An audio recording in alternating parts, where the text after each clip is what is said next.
Green hunt అనే పద్ధతి America విధానాల ద్వారా విడి శర్మ గారు ప్రతి చోట సభల్లో అని చెప్తుండేవాడు. ఆయన పుస్తకంలో కూడా రాశాడు. ఇది రూజ్వెల్ట్ ఇచ్చినటువంటి ప్రోగ్రాం. రెడ్ ఇండియన్స్ని చంపడానికి మనం గ్రీన్ హంట్ చేయాలి. ఎందుకంటే రెడ్ ఇండియన్స్ ఉన్నది గ్రీనరీలో ఉన్నారు, అమెరికాలో ఉండేటువంటి అడవుల్లో ఉన్నారు. ఈ అమెరికాలో ఉండేటువంటి అడవుల యొక్క ఆ పత్రహరితాన్ని హరించి అక్కడ ఉండేటువంటి రెడ్ ఇండియన్స్ని తొలగిస్తే తప్ప అక్కడికి పెట్టుబడి ప్రవేశించలేదు. ఎక్కడ ప్రకృతి సంపద, దేశానికి సంబంధించినటువంటి 80% సంపద అడవిలో ఉంటుంది. ప్రకృతి సంపద ఏ ప్రజలకైనా 2 తీర్ల సంపదలు ఉంటాయి. ఒకటి ప్రకృతి, 2 మానవ శ్రమ. ఈ 2 పెట్టుబడికి కావాలి. ఈ రెండిట్లో చాలా చౌకగా ప్రకృతి సంపద అయినా దొరికే చోటు, మానవ శ్రమ అయినా దొరికే చోటు. ఒకటి ఆదివాసులు ఉండేటువంటి అడవి, 2 ఆదివాసులు ఉండేటువంటి వెలివాడలు. ఈ ఇద్దరి మానవ శ్రమ చాలా చౌకగా దొరుకుతుంది. దళితులు భూమిని నమ్ముకొని బతికేవాళ్ళు, ఆదివాసులు అడవిని నమ్ముకొని బతికేవాళ్ళు.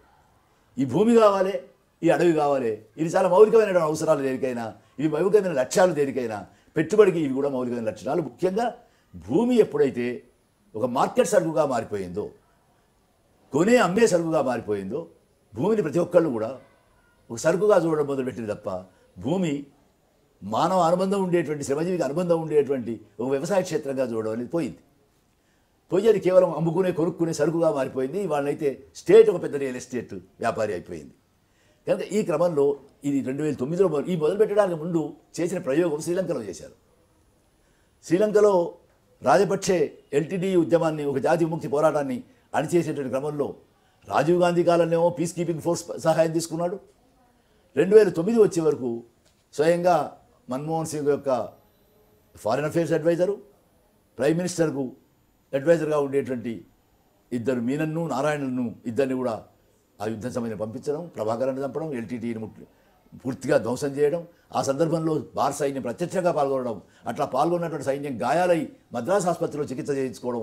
ఇదంతా నేను అప్పుడు ఢిల్లీలో శ్రీలంక విషయంలో సభ పెట్టాము. నేను మద్రాసుకు వెళ్ళి కూడా ఆ గాయపడిన సైనికులను ఆసుపత్రిలో చూశాను. అంటే ప్రత్యక్షంగా భారత సైన్యం పాల్గొన్నది. శ్రీలంక నుంచి మొదలుపెట్టారు ఈ గ్రీన్ హంట్ ఆపరేషన్ను. శ్రీలంకలో ఒక ప్రయోగంగా చేసి అక్కడ విధ్వంసాన్ని, హింసను పూర్తి చేసి న్యూరన్బర్గ్ దుర్బంతాలను తలపించేంత దుర్మార్గంగా అక్కడ జరిగింది. అక్కడి నుంచి ఇంకా దండకారణ్యానికి అంటే గ్రీన్ హంట్ ద్వారా ఎల్టీటీని ఏరివేశారంటారు. అప్పుడు గ్రీన్ హంట్ ఇక్కడ విజయవంతం అవుతుందా లేదా అనేటువంటి ప్రయోగం అక్కడ చేసి చూశారు.